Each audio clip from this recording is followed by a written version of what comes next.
अस्सलाम वालेकुम, सुबह बखैर, गुड मॉर्निंग। आप लोग देख रहे हैं सुबह का समा और मैं हूं आपके साथ मदीहा नकवी। एक नया दिन, एक नई सुबह, एक नया हफ्ता, लेकिन अभी तक परेशानी वही पुरानी कि आने वाली हुकूमत जो है वो कौन फॉर्म करने जा रहा है। मतलब इंतखाबात के 10 रोज़ बाद भी बड़ी जमातों के बीच विफाक में हुकूमत बनाने के हवाले से कोई हतमी फैसला नहीं हो सका। कल ख्वाजा आसिफ ने एक बार फिर से हिंट भी दिया है कि विफाक में पाकिस्तान पीपल्स पार्टी, मुस्लिम लीग नून और इनके मिलकर हुकूमत बनाएंगे। सदर मुमलिकत जो हैं और स्पीकर कौमी असम्बली, इसके ओहदे पर पाकिस्तान पीपल्स पार्टी के ही हम देखेंगे कि नामवद उम्मीदवार सामने होंगे। यही बात पहले भी की जा रही थी कि चेयरमैन सेनेट, स्पीकर कौमी असम्बली, सदर मुमलिकत ये पाकिस्तान पीपल्स पार्टी के होंगे। उसके अलावा बलूचिस्तान में पाकिस्तान पीपल्स पार्टी की जो हुकूमत है वो गवर्नमेंट फॉर्म करेगी। उसके साथ साथ चारों सूबों के जो गवर्नर्स होंगे वो भी पाकिस्तान पीपल्स पार्टी के होंगे। एक तरफ तो ये बात की जा रही थी और हमने देखा कि पाकिस्तान पीपल्स पार्टी की जानिब से ये बात की जा रही थी कि उन्होंने कहा कि हम कैबिनेट में नहीं बैठेंगे, विफाकी काबीना में हम नहीं बैठेंगे, हम यानी कि हम वजारत को नहीं लेंगे, बट हाँ बाकी तमाम तो जो चीज़ें हैं ये होंगी। साथ में हमने देखा कि किस तरीके से वो आपस में हरीफ भी मिल बैठे जिनका कभी लगता ही नहीं था कि ये आपस में बात भी करेंगे। हमने देखा जी मौलाना फजल रहमान के घर असद कैसर साहब, और उसके बाद हमने देखा कि किस तरीके से बैरिस्टर गौहर ये भी उनके पास गए, उनसे मिले और पूरी बातचीत भी हुई और फिर उन्होंने कहा कि जी मिलकर हुकूमत बनाने पर बातचीत हुई, लेकिन वो कैसे फॉर्म करेंगे इस हवाले से कुछ समझ में नहीं आ रहा। पंजाब में क्या सिलसिला होगा, क्योंकि हमने देखा कि मरीम नवाज साहिबा को जिनको नामजद किया गया है मुस्लिम लीग नून की जानिब से बतौर वज़ीर आला, उनको वहाँ का जो प्रोटोकॉल मिल गया है, लेकिन दूसरी जानिब अगर मैं खैबर पख्तूनख्वा के हवाले से बात करूँ तो वहाँ पर जो नामजद वज़ीर आला हैं जिनके वाले से हमने गन्नापुर साहब के वाले से पहले भी बड़ी बात की थी, उन्होंने जब पुलिस से अपना प्रोटोकॉल मांगा तो पुलिस ने कहा नहीं अभी नहीं। खैर जो भी तमाम सूरत हाल इस पर बात करेंगे। ब्यूरो चीफ लाहौर नईम हनीफ हमारे साथ मौजूद हैं, उनको शामिल गुफ्तगू करेंगे। अस्सलाम वालेकुम नईम हनीफ साहब and very good morning. Naeem साहब, ये हुकूमत कब बनने जा रही है, ये इतना इंतजार किस चीज़ का कर रहे हैं? शानी की बात है कि अभी तक सूरत हाल वाज़ेह नहीं है। वो आपने सुना होगा कि नए परिंदों को उड़ने में वक्त तो लगता है, तो इस दफ़ा पुराने परिंदों को उड़ने में भी थोड़ा वक्त लग रहा है। जब मफाहमत जो है वो मफादात जब मफादात की बुनियाद पर की जाए तो थोड़ा वक्त लग जाता है।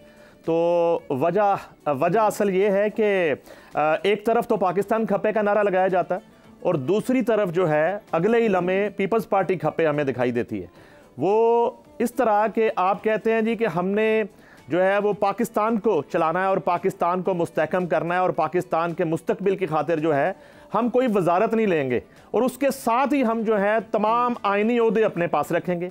स्पीकर जो है हमारा होगा सदर पाकिस्तान, अथॉरिटीज अपने पास जी बिल्कुल, सदर पाकिस्तान हमारा होगा। आपने खुद फरमा दिया चारों सूबों के गवर्नर मांग लिए, चेयरमैन सेनेट मांग लिया।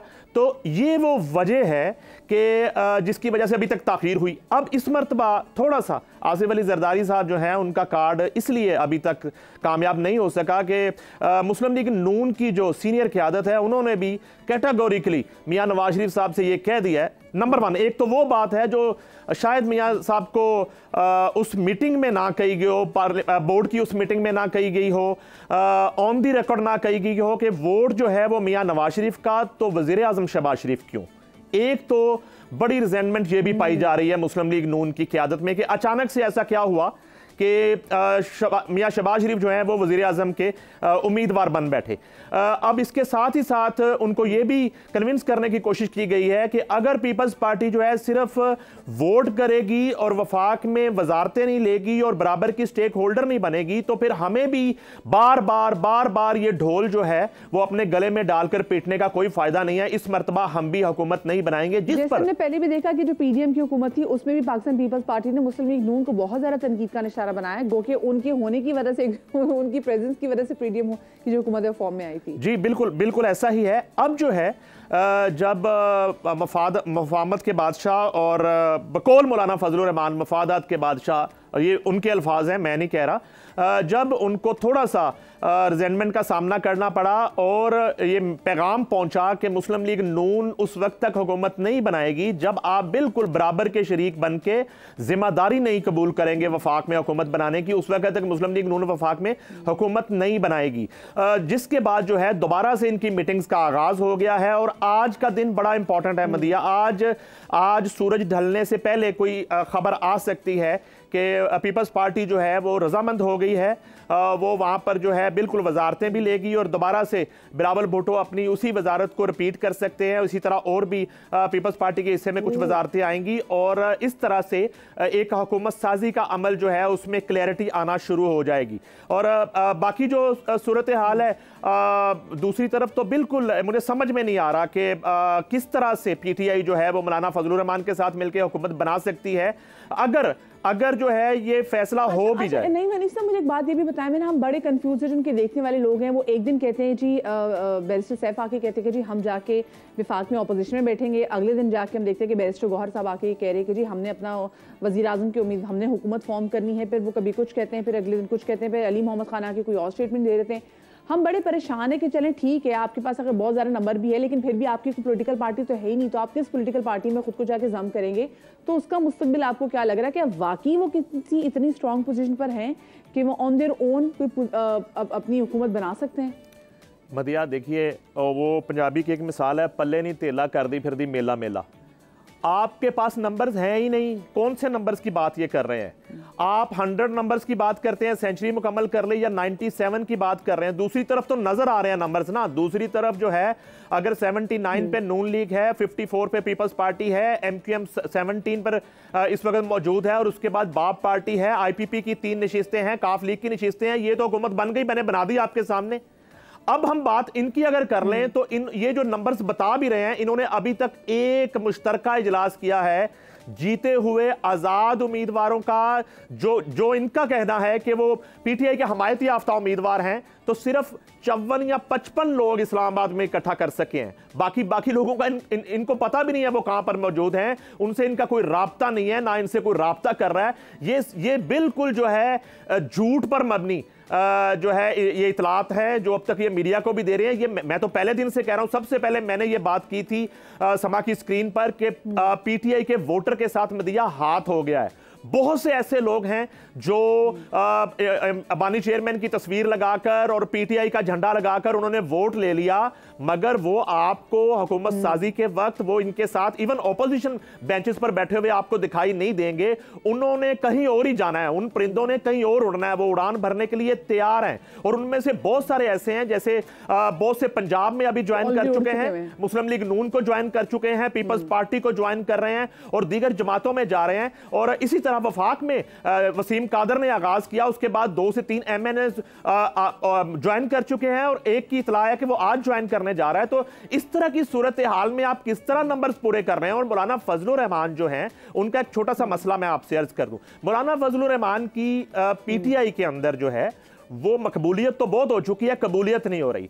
उनका जो वकला विंग है और उनका जो पॉलिटिकल विंग है बिल्कुल आमने सामने है, मौलाना से बात नहीं करना चाह रहे। ये आपकी इतला है कि शायद एक मुलाकात में बैरिस्टर गौहर चले गए, उससे पहले होने वाली 2 मुलाकातों में कोई पीटीआई का वकील रहनुमा जो है वो मौलाना फजलुर रहमान से मुलाकात करने के लिए नहीं गया। वहां पे आपको असद कैसर नजर आए, अली मोहम्मद खान नजर आए, दीगर इनकी क़यादत नजर आई, मगर ना पहली मुलाकातों में बैरिस्टर गौहर थे, ना सलमान अकरम राजा थे, ना इनके कोई और वकील थे, शेर अफजल मरवत थे। कोई जो है मौलाना से बात करने के हक में नहीं है। आप मौलाना से बात कर भी लेते हैं तो उनके पास कितने नंबर्स हैं कि आप जो है वो जो एक पीडीएम इत्तेहाद हाल में आपको लगता है कि भाई नहीं हनीफ साहब कि मौलाना साहब जो है वो अपनी ईगो की वजह से जाके उनके साथ बैठ जाएंगे, या फिर अभी भी मौलाना साहब थोड़ा सा टाइम दे रहे हैं पाकिस्तान पीपल्स पार्टी और मुस्लिम लीग नून को कि चीजें थोड़ी बहुत बेहतर करो? आप मुझसे खबर ले लें, आप खबर ले लें, आप जो है खबर ले लें मुझसे। खबर ये है, मौलाना साहब का मसला ये है कि मौलाना साहब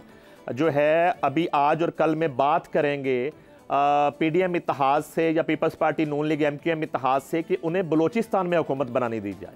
असल वजह यह है, मौलाना साहब के पास वहां पे 11 नंबर्स हैं, पाकिस्तान पीपल्स पार्टी के पास 11 नंबर्स हैं, मुस्लिम लीग नून के पास 10 नंबर्स हैं, 6 आजाद हैं, जिनमें से 3 आजाद कल पीपल्स पार्टी को ज्वाइन कर चुके हैं। अब पीपल्स पार्टी के 14 नंबर्स हैं और 10 नंबर मुस्लिम लीग नून के हैं। 26 वोट चाहिए बलूचिस्तान में हुकूमत बनाने के लिए। तो मौलाना साहब जो हैं ख्वाहिशमंद ये हैं कि उन्हें बलूचिस्तान में हुकूमत बनाने दी जाए, तो वो वफाक में भी जो है वो नून लीग और पीपल्स पार्टी MQM के साथ बैठने के लिए तैयार हो जाएंगे। मगर मेरे पास ये अगली इतला भी है कि मौलाना साहब को किसी सूरत बलूचिस्तान में हुकूमत बनाने के लिए ग्रीन सिग्नल नहीं दिया जाएगा। वहां पर बिल्कुल पीपल्स पार्टी हुकूमत बनाने जा रही है। आसिफ अली जरदारी जो है उनकी बात जो है वो इस शर्त पर ही वो वफाक में भी बैठ रहे हैं कि सिंध में वो हुकूमत बनाएंगे और बलोचिस्तान में हुकूमत बनाएंगे, तो ही वो वफाक में मुस्लिम लीग नून, MQM और दीगर जमातों के साथ मिलकर एक मुश्तरका हुकूमत साजी के अमल में जाएंगे। याद आ गया कि इस शर्त पे खेलूंगी प्यार की बाजी, फिर आगे आप खुद ही समझदार है। ये तो एग्जैक्टली वो वाली सिचुएशन हो गई जी। तो मौलाना साहब का मदिया इशू ये है, मगर ये भी मौलाना साहब को किसी हद तक पता होना चाहिए। मेरे पास चूंकि इत्तला है कि ये जमातें चाहे भी तो मौलाना साहब को हुकूमत जो है बलोचिस्तान में नहीं बनाने दी जाएगी। उसकी बहुत सी वजूहत हैं जो शायद हम टीवी पे डिस्कस नहीं कर सकते खुल के उस तरह से। तो सूरत अब ये है कि मौलाना साहब जो है वो क्या हासिल करेंगे। अब PTI के साथ बैठेंगे भी और कुछ 2 हफ्ते कबल तक जिस कदर तनकीद होती थी मौलाना साहब के ऊपर, और मौलाना साहब जिस तरह से यहूदी एजेंट से लेके और मुख्तलिफ अलकाबात से नवाजते थे और इनको जिन जिन अलकाबात से नवाजा जाता था, जिस तरह से जो है इनके तज़हीक आमेज जो है वो गुफ्तगू की जाती थी इनके बारे में, और आज जो है और सिर्फ ये मौलाना साहब जो है एक असाब की इस वक्त लड़ाई चल रही है, मनाने की कोशिश करेंगे आसिफ अली जरदारी को और मियां नवाज शरीफ को कि किसी तरह से उन्हें एक सोबा दिया जाए। कब खास है हमने देखा कि हमारे अवाम को इतनी जल्दी पागल बनाया जाता है। एक तरफ हम देखते हैं कि पाकिस्तान तहरीक इंसाफ ने भी जो बयानिया था कि जी इम्पोर्टेड हुकूमत नामंजूर, उसके बाद हमने देखा जी कि जो बानी पाकिस्तान तहरीक इंसाफ है उन्होंने भी कहा जी उनकी हुकूमत गिराई है अमेरिका ने, फिर उन्होंने कहा जी हमने तो कहा ही नहीं अमेरिका ने गिराई है। फिर उसके बाद उन्होंने वहाँ पे स्पेसिफिकली जो PR एजेंसी जो कि स्पेसिफिकली सारी पॉलिसी बनाए कि उनकी PR जो है वो अच्छी बन सके, उस पर बात। फिर हमने देखा बैरिस्टर सैफ ने जो पिछले दिनों जो स्पेसिफिकली उनकी प्रेस कॉन्फ्रेंस भी थी, उन्होंने भी कहा था कि जी अमेरिका में भी बात हो रही है और हम चाहते हैं कि वहाँ पे और ज़्यादा बात की जाए। एक तरफ कहते हैं हुकूमत इन्होंने गिराई है, इम्पोर्टेड हुकूमत नामंजूर, वो तमाम तर चीज़ें, फिर दूसरी तरफ कह रहे हैं कि जी आप हमारे बयानिया को और तक़वियत हैं और इस हवाले से बात करें। ये उनका भी दोहरा मेयार समझ में नहीं आ रहा हमें। नहीं, अब तो कैटेगोरिकली जो है वो हदायतनामा जारी किया गया है कि जो है वो अमेरिका से मदद मांगने तक की बात हुई। और इससे पहले जो है मैं आपको याद दिला दूं, फवाद चौधरी की गिरफ्तारी की जो असल वजह है वो ये थी कि वो यूरोपीय यूनियन के तकरीबन 5 से 6 ममालिक के सफ़ीरों से मुलाकात कर रहे थे, और इन मुलाकातों में वो बानी चेयरमैन की रिहाई के हवाले से उन्हें कह रहे थे कि आप यूरोप से और मगरिब से आवाज़ उठाएं। यही वजह है कि वो ज़ेरे अताब आए और उनके जो मुकदमात थे वो खुले। और यहाँ पर मैं एक बात मेंशन करना चाहूँगा, आपने शुरू में भी बात की कि जब मियां नवाज शरीफ को कन्विंस किया गया इस बात पे उनकी लीडरशिप की तरफ से, तो उनका पूरे का पूरा फोकस जो है मदिया वो पंजाब की तरफ हो गया। ये एक ड्रीम था उनका अपनी बेटी को जो है वो प्राइम मिनिस्टर बनाना, तो फिलहाल वो सूरत तो ना बन सकी, तो उन्हें लॉन्च करना। तो अब जो है उनका पूरा फोकस रहा और यहाँ पर वो अपने नंबर्स पूरे कर चुके हैं। यहाँ पर इस वक्त जो है 16 के करीब आजाद अरकान, जो मैंने पहले बात की, जिनको PTI अपना क्लेम कर रही है, उनमें तकरीबन 6 वो भी शामिल हैं। 16 जो है उन्हें ज्वाइन कर चुके हैं। डेली की बुनियाद पर ज्वाइनिंगों का सिलसिला जारी है। तकरीबन 4 से 5 जो है आजाद उम्मीदवार IPP को ज्वाइन कर चुके हैं 2 रोज कबल, और ये इनमें से भी तकरीबन 2 वो हैं जो PTI के हमायत याफ्ता उम्मीदवार थे। तो किस तरह से वो नंबर्स क्लेम कर रहे हैं। और यहां पर मियां नवाज शरीफ का पूरा फोकस जो है इस वक्त वो पंजाब हुकूमत, मुस्तहकम और मजबूत पंजाब हुकूमत बनाना है। और इस वक्त पंजाब में सादा अक्सरियत हासिल कर चुकी है मुस्लिम लीग नून, और शायद थोड़ा सा कहीं ना कहीं पंजाब का तो हमें पता है कि पंजाब में ऑफकोर्स मुस्लिम लीग नून ही जो हुकूमत है फॉर्म करने के लिए जा रही है। और विफाक में आप जैसे कहा कि सूरज ढलने से पहले आज पता चल जाएगा, जो फॉर्मूला भी है वो भी सामने आ जाएगा, जिसमें आपने कहा कि पाकिस्तान पीपल्स पार्टी पे वजारतें भी लेगी। तो अल्लाह करे जी जो कुछ भी हो ज़रा जल्दी हो, क्योंकि बहुत टाइम जो है वो गुजर गया, और जितना टाइम जो है वो गुजरता जाएगा तो फिर और बहुत सारे शगुफे, जैसे भी हमने देखा जो कमिश्नर रावलपिंडी हैं उनकी, तो खैर मैंने देखा कि वो जो पासपोर्ट की पिक्चर भी आ गई है, एक दिन पहले उनको वो पासपोर्ट में लगने दिन उन्होंने प्रेस कॉन्फ्रेंस कर दी जी। उनकी अदाएं जो है ना वो खासी मशकूक लगीं, और जिस तरह वो 17 तारीख को उनका ज़मीर जागा और 8-9 दिन पता नहीं कौन सी गोलियां ज़मीर ने खा रखी थी कि वो जाग नहीं सके, और उसके साथ उन्होंने ये भी कहा कि मैं सो नहीं सका इतने दिन से। और जिस तरह वो एक बड़ी अच्छी शेप बना के और इतनी फ्रेश लुक के साथ और इतने पुरएतमाद, और फिर उन्होंने वो एक कहानी पूरी सुनाई, और उसी में 1971 का जिक्र भी उन्होंने किया जो उनको स्क्रिप्ट पूरा पढ़ाया गया। तो वो खासी चीज़ें जो हैं वो कुछ मंजर आम पर आना शुरू हो गई हैं। जैसे आपने एक पासपोर्ट का जिक्र किया उनका, और वो वीज़ा जो है वो 3 फरवरी को, अगर वो मुबैना तौर पर वो सही पिक्चर है तो वो 3 फरवरी को ही तकरीबन उन्होंने हासिल किया, और शायद वो अमेरिका जाना चाह रहे थे, 5 साल का वीज़ा उन्हें मिल चुका है। और इसके साथ ही साथ मुस्लिम लीग नून के कुछ रहनुमा ने बताया कि मियां असलम इकबाल जो इस वक्त इश्तिहारी और मफरूर है, 13 फरवरी सॉरी, तो वो मियां असलम इकबाल जो है 13 फरवरी जी, उनके साथ भी इनकी मुलाकात जो है उसकी भी कुछ इतलात है। और इसके साथ ही साथ पीटीआई के मुख्तलिफ रहनुमाओं से राब्तों की मुलाकातें हैं। और एक बहुत बड़े प्रॉपर्टी टाइकून ने भी आकर उन्हें वजाहत देनी पड़ी कि जी मेरा उनसे कोई राब्ता नहीं है, मैंने जो है ना किसी तरह की कोई पेमेंट किसी कंट्री में नहीं की। गालबन ये वो 190 मिलियन पाउंड वाले साहब हैं, तो वो खासी मशकूक है सूरत हाल। अलबत्ता अब तो जो है वो कमीशन कायम हो गया है और इसकी तहकीकात जो है वो इंशाल्लाह बहुत जल्द हो जाएंगी विदिन 3 डेज। जी बिल्कुल, एग्जैक्टली विदिन 3 डेज तमाम तहकीकात सामने आ जाएंगी। थैंक यू सो मच जी। हमारे ब्यूरो चीफ लाहौर नईम हनीफ साहब हमारे साथ मौजूद थे और बता रहे थे कि इंशाल्लाह आज 5 बजे से पहले, मतलब सूरज ढलने से पहले बड़े बड़े जो है डिसीजन वो ले लिए जाएंगे सियासी। बहुत शुक्रिया जी, नईम हनीफ साहब हमारे साथ मौजूद थे। दूसरी जानब हम देख रहे हैं कि मुल्क भर में आम इंतखाबात तो हो गए हैं, अब मरहला है विफाक सूबों में हुकूमत साजी का। और अवाम को नई हुकूमत से क्या क्या तवक्कुआत हैं, वो क्या चाहते हैं, ये बता रहे हैं कराची से खुर्शीद आलम। आम इंतखाबात का मरहला हुआ तमाम, अब नई हुकूमत बनने की बारी है। पाकिस्तानी कौम को अपनी नई हुकूमत से क्या तवक्कुआत हैं जानते हैं, मालूम करते हैं उन्हीं की ज़बानी। कोई भी लीडर आए कारोबार बेहतर कर दे। कुछ नहीं करती नई हुकूमत, जो भी आते हैं अपने लिए करते हैं। हमारे लिए क्या किया है नई हुकूमत ने? कोई तवक्कुआत नहीं, कुछ नहीं, नथिंग, कुछ ही नहीं कर सकते। कारोबार बिल्कुल भी नहीं है, तमाम लोग परेशान हैं। 75 साल के मसले 75 दिन में ख़त्म होने वाले नहीं है। कोई तवक्कुआत नहीं है, यकीन करें कुछ भी नहीं है। ये सब बिला वजह का ड्रामाबाजी हो रहा है, नूरा पुश्ती चल रही है हमारे साथ। और 76 साल हो गए चलते हुए। आवाम को जिस दिन हकीकी लीडर मिलेगा ना, उस दिन मसले खुद हल हो जाएंगे, अभी मिले ही नहीं है। ये कोई तरीका नहीं है जो इंतखाबात कर रहे हैं, धांधली कर रहे हैं, भरपूर तरीके से काम सारे उल्टे कर रहे हैं। हम मुस्तकिल खराबी की तरफ जा रहे हैं।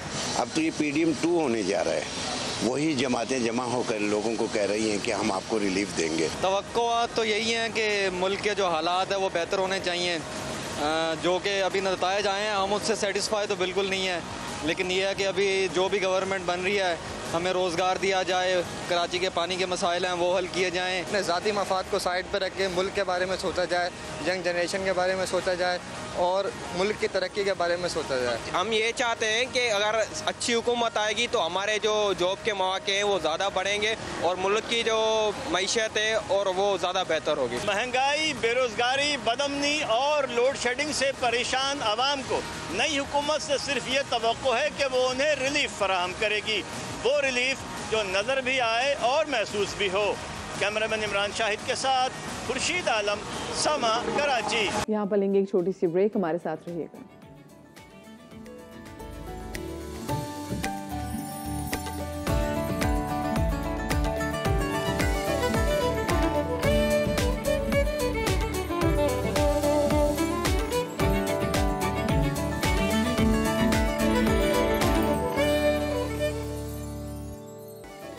जो तो welcome back after the break. और इससे पहले कि हम PSL सीजन 9 के वाले से बात करें, ज़रा स्टॉक मार्केट की सिचुएशन हम जान लेते हैं कि वहाँ पर इस वक्त क्या जो है रिएक्शन पाया जा रहा है, क्योंकि हमने देखा है कि इलेक्शन के बाद से स्टॉक मार्केट जो है वो बहुत ज़्यादा मंदी का शिकार है और जो बायर्स हैं, जो ख़रीदार हैं, वो काफ़ी ज़्यादा मोहताज जो हैं वो रिएक्ट कर रहे हैं। ताज़ा तरीन क्या सूरत हाल है, रिजवान आलम हमारे नुमाइंदे से जान लेते हैं। अस्सलाम वालेकुम रिजवान, वेरी गुड मॉर्निंग। ये बताएं हफ्ते का पहला दिन है, क्या सिचुएशन है स्टॉक मार्केट की? वालेकुम अस्सलाम मदिया, आज भी स्टॉक मार्केट जो है वो उसमें कारोबार का आगाज़ जो है वो मनफी आगाज़ हुआ था और एक मौके पर हमने स्टॉक मार्केट में 681 पॉइंट्स की शदीद मंदी भी देखी। उसके बाद मार्केट ने थोड़ा बहुत रिकवर किया और इस वक्त मार्केट जो है पॉजिटिव जोन में आ चुकी है। मार्केट रिकवर करने के हवाले से मैं आपको बताऊं मदिया कि एक ख़बर जिस दिन जुम्मे के दिन यहाँ आई थी कि इंतखाबात को कालादम करार देने के हवाले से एक सुप्रीम कोर्ट में दरख्वास्त आई थी और वो ना सिर्फ दरख्वास्त आई बल्कि उसको फौरी तौर पे जो है वो मंजूर कर लिया गया और उस पर 3 रुकनी बेंच भी बन गया सुप्रीम कोर्ट का और उसकी समाअत भी आज होनी थी। तो जब आज उसकी समाअत हुई तो वो जो जिसने दरख्वास्त गुजार थे उन्होंने अपनी दरख्वास्त वापस ले ली। जब वो वापस लेने की खबर स्टॉक मार्केट में आई तो इस खबर पे स्टॉक मार्केट जो है वो रिकवर करती नज़र आई और स्टॉक मार्केट में आज उतार चढ़ाव के साथ जो है वो कारोबार जो है जारी है। मदिया वही वाली बात है कि जब इंतखाबात के बाद जिस तरह से कि इंतखाबी नताइज आए, इलेक्शन डेडलॉक हुआ, शॉकिंग रिजल्ट थे थोड़े से, तो ये सब चीज़ें मार्केट को हर्ट कर रही थी। और आज भी जो है ये ऐसी सूरत हाल है। और जब तक कि गवर्नमेंट कोई फॉर्म नहीं हो जाती और वो उसके बाद IMF के साथ उसके मज़ाकरात शुरू नहीं होते, उस वक्त तक कहते हैं कि स्टॉक मार्केट जो है वो रेंज बाउंड ही रहेगी। सरमायाकार ऊपर शेयर जाती है मार्केट तो शेयर बेचने पे आ जाते हैं और प्रॉफिट टेकिंग हम देखते हैं, फ़रोख्त का दबाव स्टॉक मार्केट में आ जाता है। उसके साथ साथ मैं आपको बताऊं मज़ीद कि करेंसी मार्केट में डॉलर जो है वो फिर से बढ़ना शुरू हो गया। आज इंटरबैंक मार्केट में थोड़ी सी ज़्यादा, जो पहले थोड़ा सा गिर रहा था या थोड़ा सा बढ़ रहा था, आज उसमें ज़्यादा इजाफा हुआ है। डॉलर आज 42 पैसे इंटरबैंक मार्केट में महंगा हो गया और 280 के करीब ट्रेड कर रहा है, जबकि ओपन करेंसी मार्केट में इसकी कदर जो है 282 रुपये पर पहुंच चुकी है। तो ये दोनों बातें, और चूँकि पेट्रोलियम मसनूआत की कीमतें भी बढ़ी, गैस की कीमतें भी बढ़ी, तो सरमायाकार इस पर भी नज़र रखे हुए हैं कि ये सब चीज़ें अगर इसका मटेरियलाइज होती हैं, उसका नताइज आते हैं, तो यकीनन जो है वो महंगाई की सूरत में आएंगे। और महंगाई अगर कंट्रोल नहीं होती या बढ़ती है तो स्टेट बैंक शरह सूद नहीं गिरा सकेगा, शरह सूद कम नहीं होगी, तो स्टॉक मार्केट के लिए बिल्कुल भी अच्छी खबर नहीं है। तो ये सारी चीज़ें हैं, जब तक गवर्नमेंट फॉर्म नहीं होती और उसके मज़ाकरात शुरू नहीं होते IMF से और माशी फैसलों के हवाले से कुछ अहम चीज़ें सामने नहीं आ जाती, उस वक्त तक हम स्टॉक मार्केट में जो है वो रेंज बाउंड कारोबारी सरगर्मियाँ देखेंगे। सही जी, चलें, बहुत शुक्रिया जी रिजवान आलम, हमारे नुमाइंदे हमें बता रहे थे स्टॉक मार्केट की आज क्या सूरत हाल है। और आज हम स्पेसिफिकली बात करेंगे PSL सीज़न 9 के हवाले से। तो जो शायकीन क्रिकेट है उनका इंतज़ार ख़त्म हुआ और PSL 9 की शुरुआत हो गई है। इफ्तिताई तकरीब वाकई काबिल दीद थी। अब तक PSL 9 के 3 मैचेस हो चुके हैं। इस वक्त हमारे जो स्पोर्ट्स के एनालिस्ट हैं हाफिज़ इमरान वो सारी थी सूरत हाल पे तबसरा करने के लिए हमारे साथ मौजूद हैं, उनको शामिल गुफ्तगू करेंगे। अस्सलाम वालेकुम Imran, very good morning. Imran, सबसे पहले तो मुझे बताएं कि इतना इंतज़ार हम हमेशा से करते हैं, हमारा जब भी PSL का कोई भी सीज़न होता है तो उससे पहले हम देखते हैं कि उसकी तशहीर बड़े अच्छे तरीके से की जाती है, उसको मार्केट बड़े अच्छे तरीके से किया जाता है, लोग लुक फॉरवर्ड कर रहे होते हैं। इस बार आपको ऐसा नहीं लगा कि बहुत से लोगों को एग्जैक्टली पता ही नहीं था कि जी इस तारीख को जो है ना वो PSL 9 का आगाज़ होने जा रहा है और इस तारीख को इस शहर में बड़े मैचेस होने जा रहे हैं? बहुत शुक्रिया मदिया, सुबह बखैर। और ये बात एक जगह पर ठीक है कि तशहीरी मुहिम नहीं चलाई जा सकी, लेकिन वो तो अब मरहला रह गया पीछे। लोगों को पता अगर नहीं चला, देर से चला, टिकटों के लिए मसाइल हैं, दीगर मसाइल हैं जिनकी वजह से लोगों की तवज्जो इस तरफ नहीं गई है। लेकिन जब शुरू हो गए ना मैचेस तो उसमें भी बड़ी अफसोसनाक सूरत हाल है। ये कहा जा सकता है कि हो सकता है कुछ पहले बात की जा रही हो, लेकिन मेरा ये ख्याल है कि जिस तरह की क्रिकेट इब्तदाई तौर पर पाकिस्तान सुपर लीग के चंद मैचेस में खेली गई है, ये किसी भी तौर पर खेल के मयार के लिए और खेल के मुस्तकबिल के लिए बेहतर नहीं है। अगर आप मजमूई तौर पर देखते हैं, जैसे अभी आप मंदी के रुझान की और नंबर्स गिरने की बात कर रहे हैं, तो पाकिस्तान सुपर लीग के नंबर्स भी गिर रहे हैं। लोग कहते रहे कि ये बहुत अच्छा आगाज हो गया है, इसमें बहुत जोशो खरोश है, लेकिन हकीकत इसके बरक्स है। देखें, लाहौर कलंदर्स ने जिस तरह से अपना पहला मैच खेला और जिस तरह से उनकी बॉलिंग की पिटाई हुई है, जिस तरह से शायकीन का जोशो खरोश वो नहीं है रिवायती अंदाज में, जो कि आपने कहा इब्तिदा में कि लोग बहुत ज़्यादा इंतजार करते थे इसका और लोग जौक दर जौक बहुत बड़ी तादाद में स्टेडियम्स का रुख करते थे। लेकिन इब्तिदाई मैचेस में बिलखसूस जो कि लाहौर में खेले गए, वहाँ पर वो जोशो खरोश शायकीन का नज़र नहीं आया है और ये एक लम्हा फिक्रिया है, तशवीश की बात है। और इसके साथ साथ हम खुद भी इस हद तक सियासत ज़दा हो चुके हैं, स्टेडियम में जाते हैं, सियासी नारे लगाने शुरू कर देते हैं। ये बड़ा खतरनाक रुझान है, ये गलत रुझान है, हमें इससे अलग होना चाहिए। जब आप क्रिकेट मैच देखने के लिए जा रहे हैं तो फिर आपको क्रिकेट मैच देखना चाहिए। इन्हीं कामों की वजह से हमें दुनिया भर में शर्मिंदगी का सामना करना पड़ता है, नदामत होती है। लेकिन जब आप क्रिकेट मैच देखने के लिए जा रहे हैं, कदाफी स्टेडियम में है, मुल्तान में है, नेशनल स्टेडियम कराची में है, रावलपिंडी में है, उधर खौफ करें यार, जो क्रिकेट हो रही है उसके ऊपर तवज्जो दें। पाकिस्तान क्रिकेट बोर्ड ने अपनी जगह पर रहते हुए इस सुपर लीग को, जो कि उसका सबसे बड़ा ब्रांड है, उसको बदतरीन तरीके से नजरअंदाज किया, इंतहाई बुरे तरीके से नजरअंदाज किया। ये मुजरिमाना गफलत थी और इस पर खामोश होना नहीं चाहिए।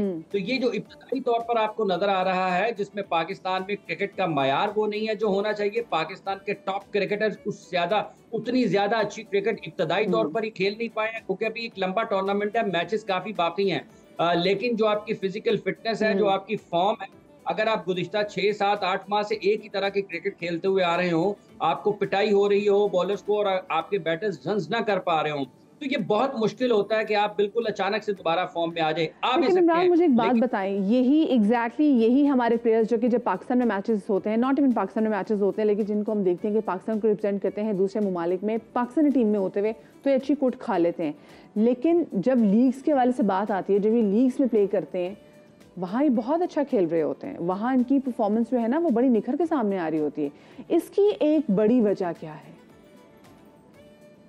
देखिए, ये बातें हो रही हैं, जो क्रिकेट देखने वाले लोग हैं वो ये कह रहे हैं कि मुख्तलिफ लीग्स में पाकिस्तान के खिलाड़ी ज़्यादा बेहतर परफॉर्म करते हैं और नेशनल टीम में उतना ज़्यादा बेहतर परफॉर्म नहीं करते। और पीएसएल में भी वैसे इस पीएसएल में चूंकि अभी आगाज है, लेकिन इससे पहले तक पाकिस्तान सुपर लीग की जो सबसे बड़ी ताकत थी वो इनके मकामी खिलाड़ी ही थे, पाकिस्तानी क्रिकेटर्स ही थे जिनकी वजह से हमारी बॉलिंग स्ट्रेंथ जो थी उसकी वजह से ये लीग दुनिया भर में मशहूर हुई। टिम डेविड, अभी मुश्ताक साहब कल बता रहे थे, कल या परसों, कि टिम डेविड ने ऑस्ट्रेलिया के 3 मैचेस छोड़ दिए मुल्तान सुल्तान्स की तरफ से खेलने के लिए, सिर्फ इस बुनियाद पर कि वो जब पाकिस्तान सुपर लीग खेलने के लिए आएंगे तो यहाँ पर टॉप क्लास बॉलिंग उनको खेलने की मिलेगी और वो मुस्तकबिल के लिए अपने आप को ज्यादा बेहतर तरीके से तैयार कर सकेंगे। ये मायार था पाकिस्तान सुपर लीग का माजी में, लेकिन इस मर्तबा जो आगाज हुआ है वो इतना अच्छा और इतना शानदार नहीं है कि जिसको देखकर हम ये कहें कि आने वाले दिनों में पाकिस्तान को यहाँ से तो बहुत ज्यादा अच्छी चीजें मिल सकती हैं। प्लेयर्स की जो क्वालिटी है वो नीचे की तरफ आ रही है। टॉप क्रिकेटर्स या तो इंजरीज का शिकार हैं या फिर उसके साथ साथ उनकी फॉर्म का मसला है, रिदम का मसला है, और ये पाकिस्तान के लिए अच्छा शुगुन नहीं है। ये हमें इसके ऊपर तेजी से काम करना पड़ेगा। देखिए, एक ही टूर्नामेंट आपके पास लोकल बचा है, जो हमने तो मेडिकल भी स्टाफ जो इनके लिए इकट्ठा किया, उसके बावजूद भी इनकी फिटनेस के इतने इश्यूज हैं और जल्दी रिकवर भी नहीं कर पाते उसके बाद। अच्छा, मुझे ये बताएं, वैसे फेवरेट टीम आपकी कौन सी है इमरान? देखिए, हाँ, लाहौर में रहने वालों की अक्सरियत लाहौर कलंदर्स को सपोर्ट करती है और लाहौर के 2 खिलाड़ियों उन्होंने ज्वाइन किया है, सिकंदर रजा और कार्लोस ब्रैथवेट ने। अल्लाह करे कि आने वाले मैचेस में, बल्कि आज ही मैच है क्वेटा के साथ, तो वो अच्छा परफॉर्म करें। लेकिन पहले मैच में तो सबसे ज्यादा मायूस कुन खेल का मुजाहरा किया है वो लाहौर ने किया है। हारिस शाहीन जमान, बहुत बुरी बॉलिंग उनकी तरफ से हुई।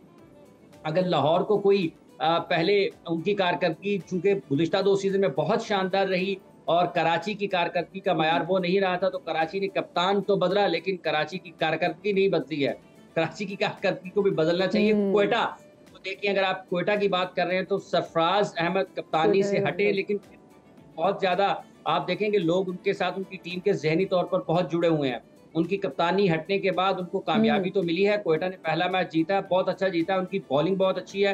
मोहम्मद आमिर के आने से उनको बहुत फायदा होगा, उनकी बॉलिंग निस्बतन बेहतर नजर आती है। पेशावर की बॉलिंग के इश्यूज रहेंगे, ये जो बॉलिंग उनकी कल खेली है, अगर इसी बॉलिंग के साथ वो आगे भी जाते हैं तो उनके लिए मुश्किलात होंगी। उसकी एक वजह यह है कि आमिर जमाल जो कि टेस्ट मैच बहुत अच्छे खेल कर आए, उसके बाद न्यूजीलैंड में उन्हें पिटाई हुई और यहाँ पर भी वो अपनी लाइन की लेंथ की तलाश में नजर आती हैं। उनकी कल भी, अगर आप एक बॉलिंग ऑलराउंडर हैं और आप 4 ओवर्स के बॉलर हैं और कप्तान आपको सिर्फ 2 ओवर्स करवाता है, तो फिर ये आपको सोचना चाहिए बैठ कर कि हमारे साथ क्या हो रहा है। कराची को भी अपना कॉम्बिनेशन बेहतर करने की जरूरत है और अगर हमारे लोकल प्लेयर्स का बेहतर इस्तेमाल नहीं होगा, वो बेहतर परफॉर्म नहीं करेंगे। शाहीन, हारिस, जमान, शान। वैसे मुझे ये बताएं, आज भी वैसे मेरी 2 फेवरेट टीम्स के दरमियान मैच है, मतलब लाहौर कलंदर्स, ऑफ कोर्स मतलब लाहौरी हूँ, और दूसरी बात क्वेटा कलंदर्स, हमेशा से क्वेटा ग्लैडिएटर्स को भी डे 1 से मैंने इनको सपोर्ट किया है। मुझे बताएं, जो पहला मैच था पाकिस्तान के लिए, पहला मैच था लाहौर कलंदर्स इस्लामाबाद यूनाइटेड के दरमियान, हुआ लाहौर में।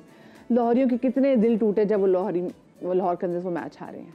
लेकिन लाहौर वाले बहुत ज्यादा प्यार करते हैं अपनी टीम से, और एक बरस ऐसा हुआ था कि जब ये कलंदर्स 3 मैचेस मुसलसल लाहौर में हार गए थे ना, लिबर्टी चौक पे मुजाहरा हो गया था इनके खिलाफ, एहतजाज हो गया था, पुतले जला दिए थे लोगों ने, इनके खिलाफ नारे लगाए थे।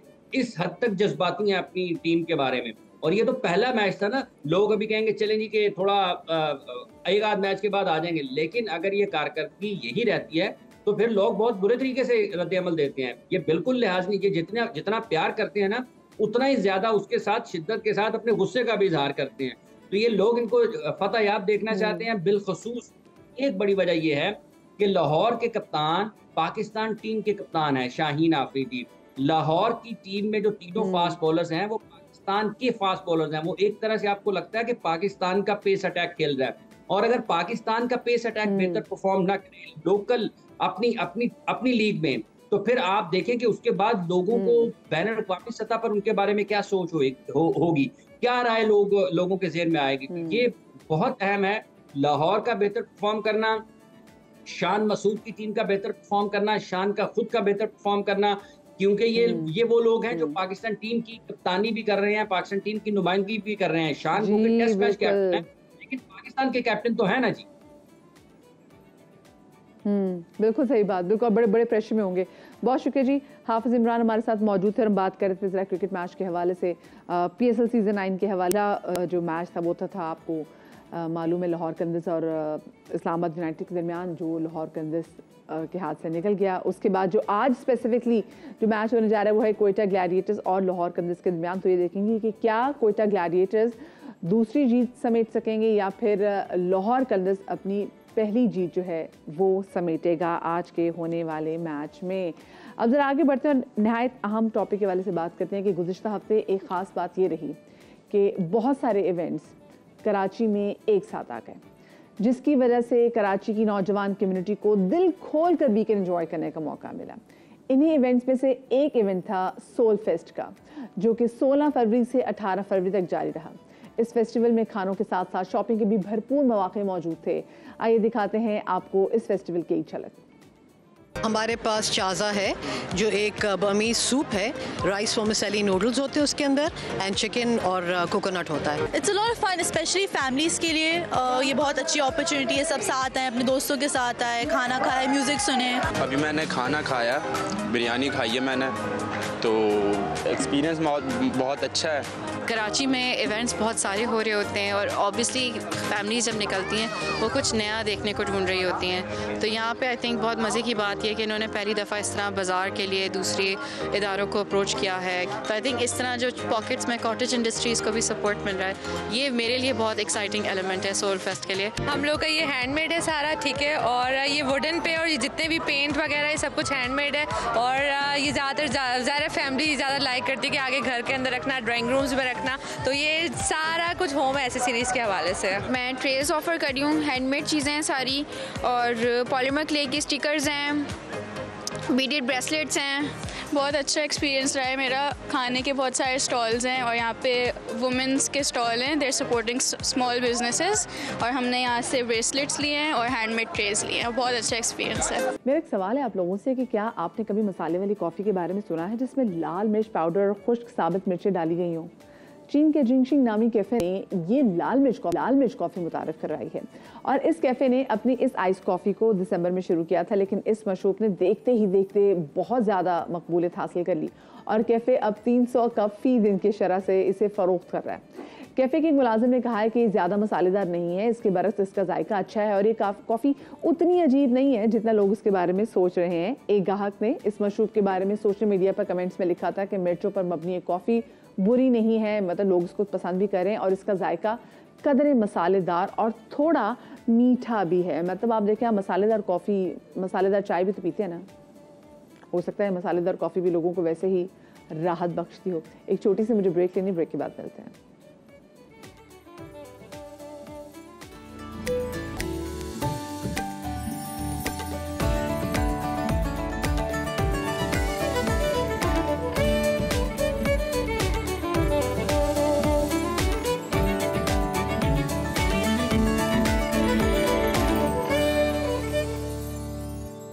Welcome back after the break. आजकल के दौर में दावतों में जाना एक बहुत ही आम सी बात है। तकरीबन हर रोज़ अगर हम किसी न किसी से पूछें कि हाँ भाई आपके शाम की क्या प्लान्स हैं, तो बताते भी हमें किसी तकरीब में जाना है, किसी शादी में जाना है, या फिर हम किसी तकरीब में गए हुए थे। और जब हम किसी तकरीब में जाते तो हम देखते हैं कि स्पेसिफिकली शादियों की तकरीब होती है कि इसमें मुर्गन खाने तो होते हैं और मुर्गन खानों में आप देखते हैं कि तेल वाफर मिकदार में शामिल किया जाता है। सिर्फ मुर्गन खानों में नहीं बल्कि आप देखते हैं कि दालों में भी, दालों का तड़का लगाने के लिए भी, और दालें भी आपको मिक्स सब्जी भी बना ले तो आपको घी के डूबी हुई नज़र आती हैं। और अक्सर लोग ये कहते हैं कि भाई जब तक तरी ना हो, ये एक्स्ट्रा ऑयल ना हो, तो खाने की ना वो शक्ल नहीं निकल के सामने आती।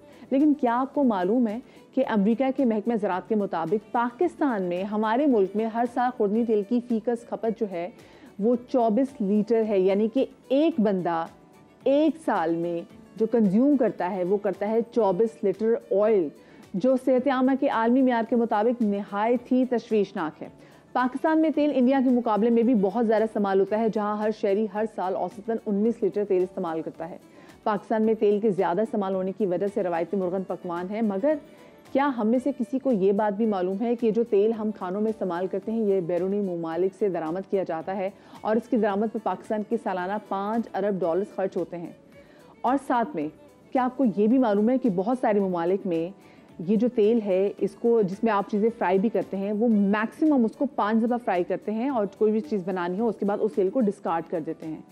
और हम ऐसी बहुत सारी रिपोर्ट्स पढ़ चुके हैं कि डिस्कार्ड शुदा तेल भी पाकिस्तान ज़मीनी रास्ते से आते हैं और उसके बाद हम देखते हैं कि यही डिस्कार्ड शुदा जो तेल है ये शादी ब्याह के खानों में भी इस्तेमाल होता है। मुतादिद हम इस पर रिपोर्ट्स पढ़ चुके हैं, टेलीविज़न पे आपके साथ शेयर भी कर चुके हैं। तो इस तमाम से सूरत हाल के हवाले से हम बात करेंगे। अपने प्रोग्राम में हमने दावत दी है डॉक्टर फैयाज़ आलम साहब को, जो कि जनरल दुआ फाउंडेशन के, और उन्होंने इस हवाले से मामलात को बेहतर करने के लिए बहुत ज़्यादा काम भी किया है। हमारे शो में मौजूद हैं। अस्सलाम वालेकुम सर। वालेकुम अस्सलाम। वेलकम टू सुबह का समा। सर, सबसे पहले तो मुझे ये बताएं कि हमें मालूम है कि जो तेल की ज़्यादा मकदार हमारी सेहत के लिए मुज़र है, लेकिन उसके बावजूद ना सिर्फ खुद हम बल्कि अपने बड़ों को भी, अपने बच्चों को भी ठूस ठूस के तेल खिला रहे हैं खानों में। देखिए, सिर्फ मामला तेल का नहीं है। पाकिस्तान जो है ना वो चाय की पत्ती इस्तेमाल करने में दुनिया में हम नंबर 1 हैं। इसी तरीके से हम शुगर जो है, वाइट शुगर, इसको इस्तेमाल करने में भी नंबर 1 है। असल मेन मसला है शऊर का, आगही का और अवेयरनेस की बहुत कमी है। तो वो लोग कौन से नहीं उसको ज़बान के चस्के का बड़ा शौक है, चाहे बीमारी पाल लें, पर ज़बान का चस्का पूरा होना चाहिए। दुनिया में हर जगह ऐसी होता है ना, लेकिन लोगों को शऊर भी होता है। मिसाल के तौर पर आप ऑयल खा रहे हैं, लेकिन दुनिया भर में तो ये ना एक्सरसाइज करने का, मॉर्निंग वॉक करने का कल्चर है। हमारे यहाँ तो 12 बजे तो मार्केट खुलती है आपकी, इवन कराची की। तो हमारा लाइफस्टाइल चेंज करने की बहुत ज़रूरत है हमारे यहाँ। इसके ऊपर पूरी कौम को, हुक्मरानों को, डॉक्टर्स को, मीडिया को, सबको मिलजुल के काम करने की ज़रूरत है। यही वजह देखें ना आप, जो कार्डियक डिजीज कितनी ज़्यादा बढ़ गई है, ये सारा यही वजह है कि हमारे जवानों में भी कार्डियक डिजीज बहुत ज़्यादा प्रॉब्लम है जी, बहुत ज़्यादा। कोई भी आदमी अपना जाकर टेस्ट करवा ले, जो डॉक्टर एंजियोग्राफी रिकमेंड कर देगा। बहुत बुरी सूरत हाल है, इसमें कोई शक नहीं है। अच्छा सर, अगर मैं इंपोर्ट के वाले से बात करूँ, मैं प्रोडक्शन के वाले से बात करूँ, तो मुझे बताएं कि पाकिस्तान में कितना जो है तेल इंपोर्ट होता है और साथ में हमारे जो मुकामी पैदावार है वो कितनी है? देखिए, बहुत ही अनफॉर्चुनेट सिचुएशन है। पाकिस्तान बज़ाहिर तो, और हकीकत भी यही है कि एक ज़रई मुल्क कहलाता है पाकिस्तान, कि हम एक ज़रई मुल्क हैं। हमारी मईशत का दारोमदार ज़राअत पर है। लेकिन अनफॉर्चुनेटली 70 के दौर जो था ना हमारा, 70 की दहाई जो थी, उसमें पाकिस्तान में जो एडिबल ऑयल वो इम्पोर्ट नहीं हुआ करता था। शायद कम लोगों को मालूम हो, लेकिन हकीकत यह है कि 70 की दहाई तक पाकिस्तान में एडिबल ऑयल इंपोर्ट नहीं हुआ करता था। सबसे घरों में लोग देसी घी बना लेते थे, उस वक्त ऑर्गेनिक वे में चीजें। एक और वजह भी थी कि उस वक्त जो है ना पर कैपिटा तकरीबन कोई 3.5 लीटर आपकी इस्तेमाल था। इसलिए कि जो बाद में ना 70 की दहाई के बाद लोग गए हैं यूएई, सऊदी अरेबिया, पाकिस्तान से बाहर, कुछ मुआशी जी असल में देखें, जब लोग बाहर गए ना, वहाँ से पैसा आना शुरू हुआ, रियाल आना शुरू हुए, डॉलर आना शुरू हुए। लोगों की, आम लोगों की ना, मुल्क की मईशत बेहतर नहीं हुई, आम आदमी की मईशत में कुछ बेहतरी आई बाहर के पैसे की वजह से। अब उसकी वजह से ये हुआ कि जी ऑयल का कंजम्पशन बढ़ा, आपके खानों में ऑयल की मकदार बढ़ गई और इतनी तेज़ी के साथ बढ़ गई कि अब डिज़ास्टर हो गया। 24 लीटर पे पहुंच गया आपका पर कैपिटा इस्तेमाल जो है। इंपोर्ट की सिचुएशन देखें, ये है कि इस वक्त पाकिस्तान में जो ऑयल सीड डिपार्टमेंट के जो अहदेदार हैं, उनमें से एक ने मुझे बताया कि लास्ट ईयर को 3.1 बिलियन डॉलर का आपने एडिबल ऑयल और ऑयल सीड इंपोर्ट किया। देखिए, ये मकदार जो है ना, कहना बड़ा आसान है, लेकिन कराची है ना, कराची, इसका केएमसी का टोटल बजट साल का जो है, ईयरली बजट, वो 10 करोड़ डॉलर है। 10 करोड़ डॉलर, और आप हर साल 5.1 बिलियन डॉलर का एडिबल ऑयल इंपोर्ट करके इस्तेमाल कर लेते हैं। आप कैन यू इमेजिन, ये 50 साल के बजट हो गया। और अभी तो सर अभी बढ़ेगा, अभी तो रमजान आ रहा है, तो रमजान में तो हमारा गुजारा नहीं, हमें पकौड़े भी तलने, समोसे भी तलने, रोल्स भी तलने। गुजारिश ये है कौम से, असल में हमें, और मैं क्योंकि एक डॉक्टर भी हूँ, तो हमें समझना चाहिए कि हमें ना खुद सबसे पहले शुरुआत करनी पड़ेगी अपने आप से। मेरी फैमिली में जो ऑयल परचेज किया जाता है पर मंथ, हमने तो खैर कम किया हुआ है, ज़ाहिर है मेरी फैमिली में डॉक्टर ज़्यादा हैं, लेकिन हर आदमी को ना अपना जो ऑयल का बजट है उसमें कुछ कट लगाना।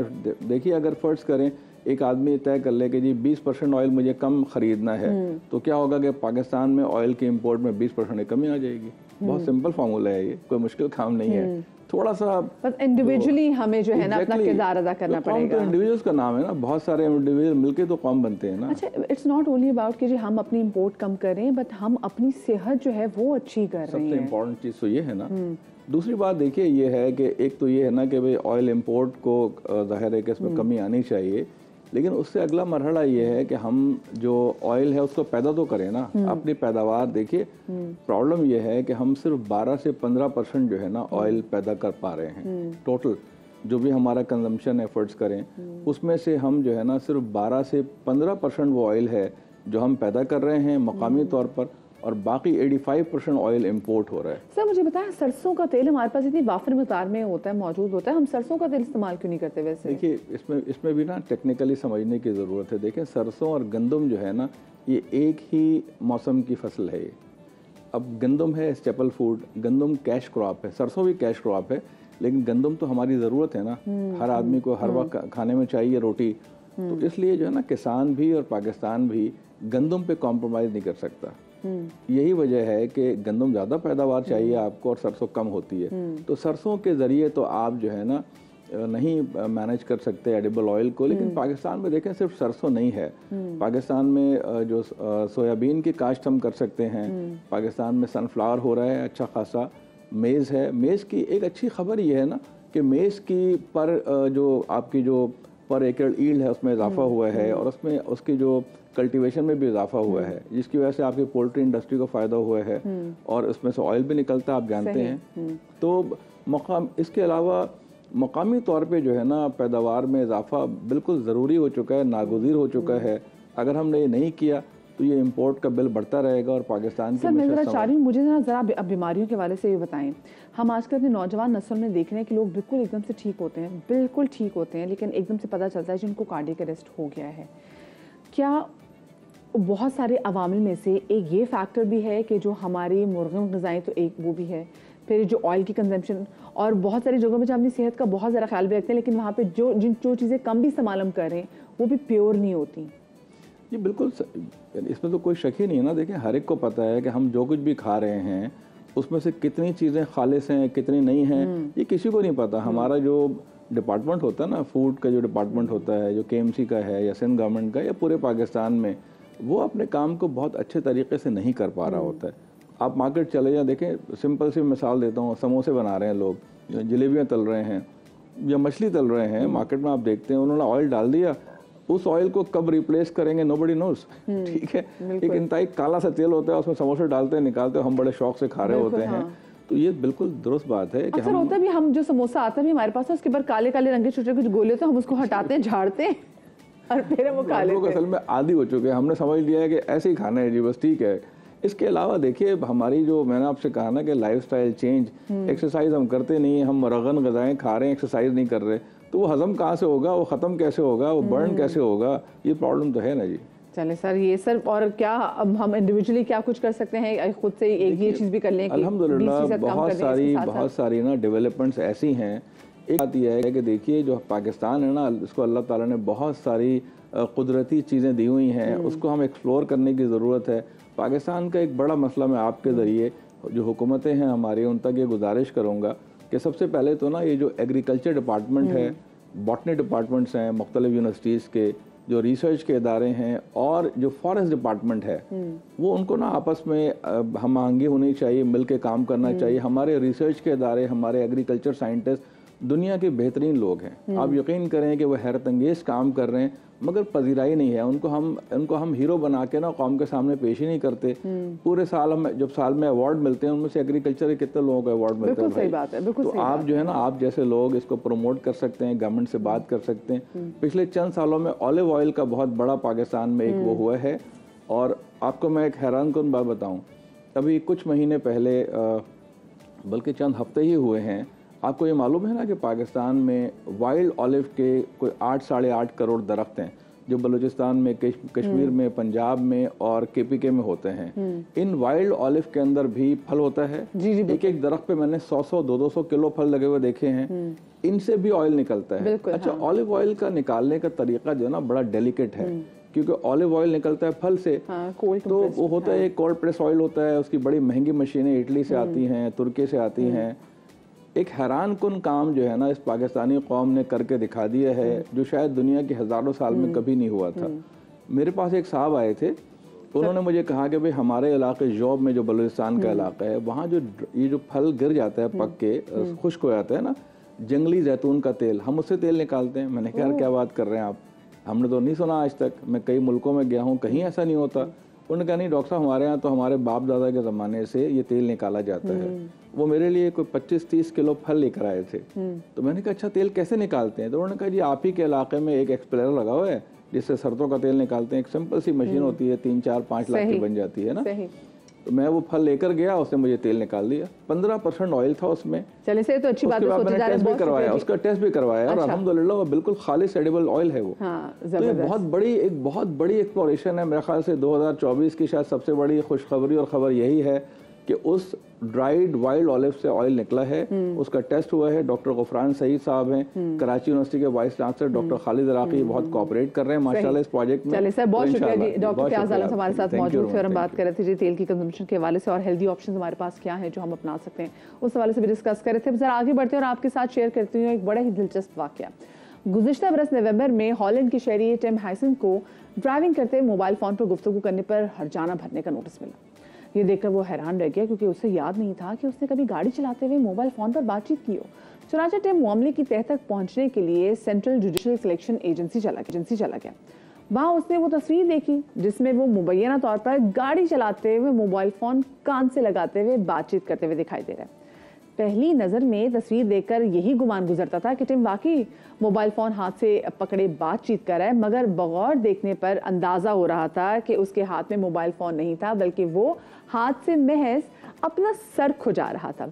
उस वक्त उसका हाथ कान पर था और यही वो लम्हा था जब AI कैमरे ने टिम की तस्वीर खींची थी और उसे सेल फोन का जो है इस्तेमाल करने का कहा गया था कि वो सेल फोन इस्तेमाल कर रहा था।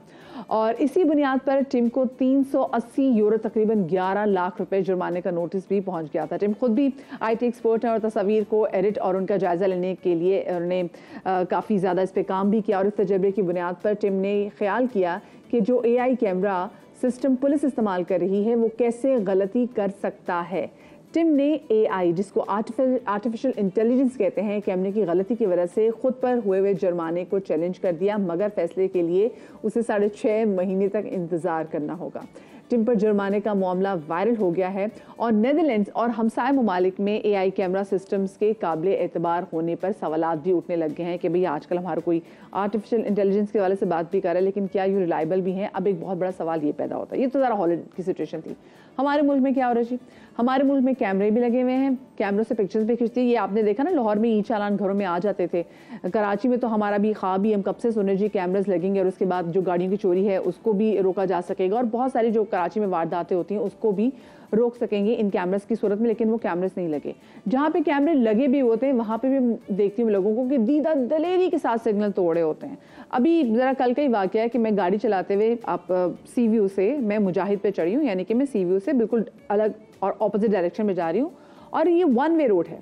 तो मेरे सामने एक बड़ी सारी गाड़ी में एक शख्स जो कि मुझे अच्छा समझदार आदमी लग रहा था, उसने अपने चंद माह के बच्चे को ड्राइविंग सीट पर अपने साथ बैठाया हुआ था। एक तो वो रॉन्ग वे आ रहा था और बड़ी स्पीड में भी आ रहा था और मैं उसको देख के ये हैरान थी कि भाई तुम्हें अपना नहीं तो चलो अपने बच्चे और अपनी बीवी का ख्याल कर लो, लेकिन हमारे लोग खुल्लम खुल्ला जो है ना वो ट्रैफिक कवानीन की जो है वो खिलाफ वर्जी करते हुए दिखाई देते हैं। ये क्यों है और क्यों इसका कोई सद्देबाब हम लोगों को क्यों लिटरली बंदे का पुत्र नहीं बना सकते? वो आपको पता ना कि ये कराची से अगर आप तकरीबन 1.25 घंटे की फ़्लाइट लें पकड़ के जाएं तो आप दुबई जाते हैं। दुबई में जाके ना तमाम चीज़ें बिल्कुल चेंज हो जाती हैं। वहाँ आपको पान की पिचकारी भी नज़र नहीं आएगी। ऐसा नहीं वहाँ पे पान खाने वाले लोग नहीं मौजूद हैं, लेकिन वहाँ पे क़वानीन है। तो लोगों को पता है भाई कि अगर हमने पान की पिचकारी भी कहीं फेंकी तो यहाँ पे कैमरा लगा और लिटर करने पे हमें हैवी फाइन भी हो सकता है। तो वहाँ वो बन जाते बंदे के पुत्र। सूरत हाल के हवाले से बात करेंगे। सेक्शन ऑफिसर सदर कराची आमिर मिन्हास हमारे साथ मौजूद हैं, इनको शामिल गुफ्तगू करेंगे। अस्सलाम वालेकुम आमिर साहब, वेरी गुड मॉर्निंग। आमिर साहब, ये मुझे बताएं, ये हमारे पाकिस्तान में क्या मसला है लोगों को? और ये ना कैमरे से डरते हैं, ना किसी और चीज़ से डरते हैं, ना ट्रैफिक सार्जन से डरते हैं, ये कौन लोग हैं? मैडम बात ये है कि तकरीबन जो है 50% जो है अवाम, हमारी जो अवाम है वो ट्रैफिक कवानीन का एहतराम नहीं करती, ट्रैफिक कवानीन का खिलाफ वर्जी करते हैं। अभी जब हम खड़े होते हैं रोड्स के ऊपर, हम चेकिंग करते हैं तो बिल्कुल ये ठीक हो जाते हैं। जब हम नहीं होते हैं तो ट्रैफिक कवानीन की खिलाफ वर्जी करते हैं। हालांकि ट्रैफिक पुलिस का जो बुनियादी काम वो यही है कि ट्रैफिक कवानीन के ऊपर जो है अमल दरामद कराया जाए। लेकिन हमारी जो पाकिस्तान की आवाम है, ये जो पाकिस्तान में पता नहीं क्या इनको हो जाता है, जब ये किसी बाहर ममालिक में जाते हैं तो ये बिल्कुल ठीक हो जाते हैं, यहाँ पे आने के बाद पता नहीं इनको क्या प्रॉब्लम हो जाती है। अब देखें सिग्नल्स के ऊपर, सिग्नल ज़्यादा से ज़्यादा 30 सेकंड या 1 मिनट के लिए बंद होता है, उसके ऊपर ये रुकने के लिए तैयार नहीं होते हैं। यहाँ तक कि जो लोग पैदल रोड क्रॉस करना होता है वो भी इंतज़ार नहीं करते। सिग्नल चल रहा होता है तो उसके दरमियान से जो है गुजरने की कोशिश करते हैं। भाई आप रुक जाएँ, 5 मिनट वेट कर लें, सिग्नल बंद हो आप फिर चले जाएँ। लेकिन बस पता नहीं यहाँ इनके अंदर सब्र व तामुल का कोई है ही नहीं है।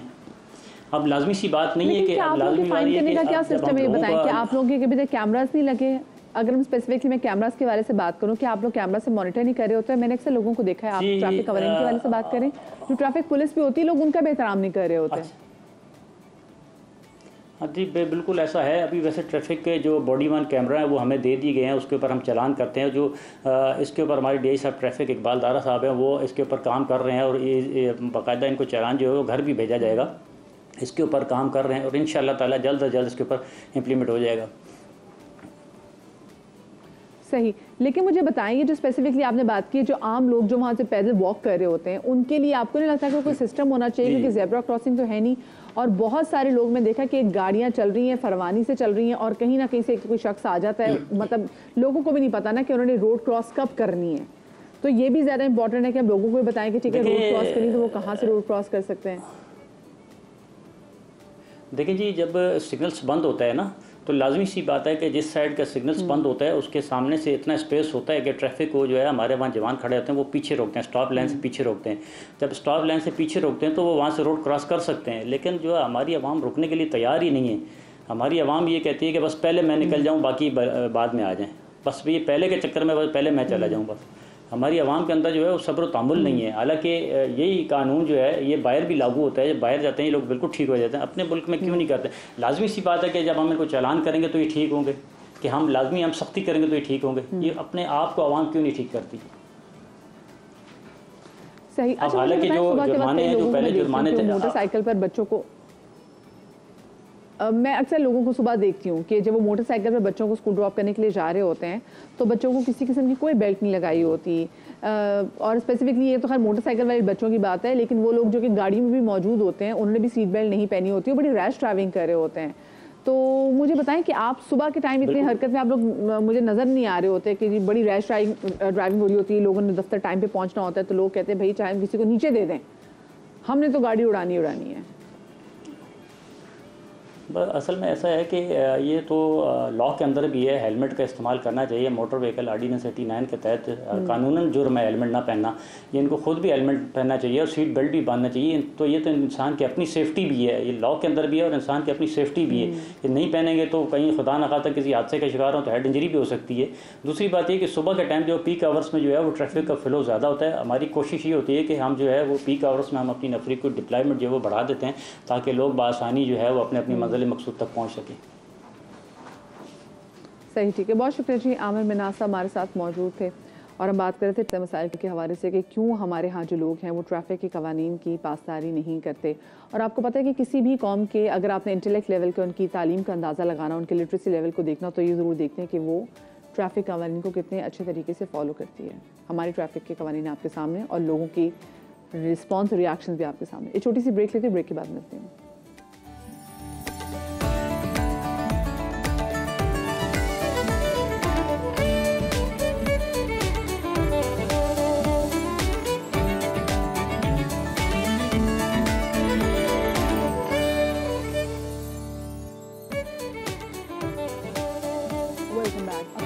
पहले कराची में एक 7 साल बच्चे आबान के कत्ल के वाक़े ने हर हसास दिल रखने वाले इंसान को झंझोड़ कर रख दिया था।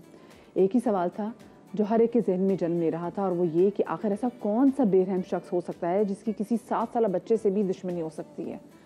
अब कत्ल का मुअम्मा हल हो गया है। कातिल 15 साला कज़न सुफियान निकला। मुलजिम के घर से अबान को पार्क में ले जाते वक्त की फुटेज भी मंजर आम पर आ गई। आइए चलकर देखते हैं इस हवाले से एक पैकेज। 14 फरवरी को फेडरल बी एरिया ब्लॉक 16 में नन्हे अबान को कत्ल करने वाला मुलजिम पकड़ा गया। कातिल कोई और नहीं, फूफीजाद भाई निकला। कत्ल करने के बाद मुलजिम पुलिस और अहले खाना को गुमराह करता रहा। पुलिस ने इलाके की 40 फुटेजेस हासिल की तो इंकिशाफ हुआ कि अबान को उसका कजन ही हाथ पकड़कर गलियों में घूमता रहा और पार्क में ले जाकर कत्ल किया। मुलजिम सुफियान ने एतराफ़े जुर्म भी कर लिया और बताया कि अबान मामू को मेरी शिकायतें लगाता था। SSP सेंट्रल दिशान शफीक सिद्दीकी के मुताबिक मुलजिम और उसकी वालदा तलाक के बाद अबान की फैमिली के साथ रहते थे। पुलिस ने आले कत्ल भी बरामद कर लिया है। कैमरामैन मोहम्मद कामरान के साथ शाहनवाज अली कादरी, समा, कराची। ज़रा तसव्वुर करें कि 15 साल के बच्चे के अंदर इतने गट्स थे कि उसने अपने कज़न को 7 साला कज़न को पहले कत्ल किया और उसको कत्ल करने के बाद वो कहीं मतलब कहते हैं ना कि कंफ्यूज भी नहीं हुआ और उसके बाद यही मुलजिम पुलिस और अहले खाना को गुमराह भी करता रहा। आपने उसकी स्टेटमेंट भी पहले सुनी कि उससे पहले क्या स्टेटमेंट दी थी कि बच्चा खुद ही सीढ़ियाँ उतर के चला गया था। इस तमाम तो सूरत हाल के वाले से हम बात करेंगे। डॉक्टर फवाद हमारे साथ मौजूद हैं। डॉक्टर फवाद सुलेमान जो कि एक माहिर नफ्सियात हैं, उनसे जानेंगे कि आखिर ऐसा क्या सोच आती है, ऐसा क्या होता है इंसान के दिमाग में कि इंसान इतना बड़े से बड़ा घिनौना जुर्म करते हुए भी ज़रा सा भी नहीं घबराता। डॉक्टर साहब बहुत शुक्रिया आपके वक्त का। डॉक्टर साहब ये बताइए कि 7 साल अबान को जिस लड़के ने कत्ल किया वो अपनी उम्र में भी मतलब ज़्यादा नहीं है। ये कैसे हो जाता है कि इतनी छोटी उम्र का कोई भी बच्चा, कोई भी लड़का इतना इंतहाई कदम उठा ले? और ये वाकया काफ़ी अफसोसनाक है। और जिसका अगर देखें मेडिकल साइंस के पर्सपेक्टिव से अगर मैं बात करता हूँ तो कहा जाता है कि जो इम्पल्सिविटी है कि कॉन्सिक्वेंसेस के बारे में नहीं सोचना, वो टीनेजर्स में ज़्यादा कॉमन होती है कि नताइज का नहीं सोचते। अगर आप 22 या 22 के स्टेप्स देखें तो आपको ये मिलेगा ये वाले बिहेवियर ज़्यादा नहीं करते। इसका हर एक मकसद मैं अपनी टीम से ज़रा रिक्वेस्ट करूंगी कि दोबारा से कोशिश करें कि वो डॉक्टर फवाद सुलेमान को कॉल मिला सके ताकि मुझे डॉक्टर फवाद सुलेमान की जो आवाज़ है वो क्लियर नहीं आ रही। प्लीज़ उसका ज़रा मामले को सॉर्ट आउट कर लें। लेकिन जो भी डॉक्टर फवाद साहब की बात जो मुझे समझ में आई वो ये कि इतनी कम उम्र के जो बच्चे होते हैं वो आगे रिपोर्कॉशन उसके हवाले से नहीं सोचते कि ठीक है जी हमने ये इंतहाई कदम उठा लिया लेकिन आगे होगा क्या, वो इस हवाले से सोच नहीं पाते। डॉक्टर फवाद हमारे साथ मौजूद है। जी डॉक्टर साहब प्लीज़ कंटिन्यू कीजिएगा। बिहेवियर है वो बेसिकली होता है कि बच्चों का जो ब्रेन है वो इतना मेच्योर नहीं होता, वो ठीक से डेवलप नहीं होता। साइंटिफिक स्टडीज ये कहती है कि 26 साल तक ब्रेन को लग जाते हैं मेच्योर होने में ताकि वो कॉन्सिक्वेंसेस का मसाइल को सोच सके, मेजर कर सके। तो ये वाली काफी बिहेवियर स्कूलिंग के भी होते रहते हैं, लेकिन ये थोड़ा डिफिकल्ट है। लेकिन ज्यादा अगर आप देखें कोई रिस्की बिहेवियर है, सक्सेस यूज है, मोटर बाइक है। अच्छा डॉक्टर साहब मैं ये जानना चाहूँगी कि कैसे हो सकता है कि कोई भी शख्स स्पेसिफिकली बच्चा, क्योंकि जो बच्चे हैं ना वो अपने जो एक्सप्रेशंस हैं वो ज़्यादा देर उसको कंसील करके नहीं रख सकते। अगर वो किसी को पसंद करते हैं तो उनकी आंखों से, उनके चेहरे से पता चल जाएगा कि वो किसी को पसंद करते हैं। अगर वो किसी से नफरत भी करते हैं या किसी को नापसंद करते हैं तो बच्चा अनकंफर्टेबल हो जाता है एक उस शख्स को लेके जिसको वो पसंद नहीं करता। लेकिन इसमें तो देखिए अगर वो तंग भी था, सुफियान को गुस्सा भी था अबान पर और उसने किस तरीके से, क्योंकि उसको लगता था ये अपने बाप को मेरी शिकायतें लगाता है, तो वो एक नफरत उसके अंदर थी, गुस्सा उसके अंदर था, वो उसको लेके गया और उसके घर वालों को पता ही नहीं चला 3-4 दिनों में मतलब इस कत्ल से पहले कि कुछ मसला हो सकता है सुफियान को अबान से।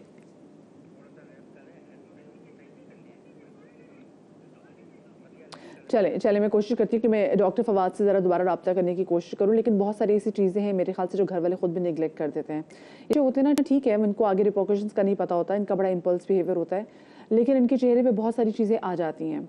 तो घर वालों को भी देखना चाहिए कि जब आपके बच्चे थोड़ा अनयूजुअल जो है वो बिहेव कर रहे हों और आपसे बात करते हुए बहुत सारी जगहों पे जब आपसे वो आई कांटेक्ट ना रख रहे हों तो there is something wrong with that child. Doctor Fawad साहब has joined us again. Doctor साहब मुझे बताएं कि ये ऐसा कैसे हो सकता है कि अगर बच्चे के दिल में किसी दूसरे बच्चे के लिए नफरत है, क्योंकि बच्चे तो देखिए इतने अच्छे नहीं होते अपनी तमाम तरह एक्सप्रेशन को कंसील करने में, और घर वालों को भी पता नहीं चला कि वो बच्चा अपने अंदर ये गम, ये गुस्सा, ये फ्रस्ट्रेशन लेके घूम रहा है कि उसने अपने कज़न को मारना है। जी बिल्कुल। तो देखिए इसका मैं आंसर ये करना चाहूँगा कि एक तो हम प्रीडिक्ट नहीं कर सकते, ठीक है, कि कोई ऐसा एक्ट हो कि कोई ऐसी वायलेंट एक्टिविटी है कि बच्चा करने जा रहा है।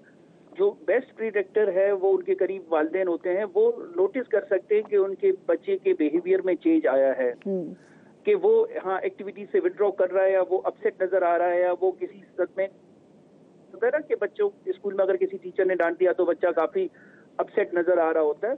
तो इस तरीके से वालिदैन रीड कर सकते हैं कि कुछ देयर इज समथिंग रॉन्ग, तो उस पर पूछा जा सकता है।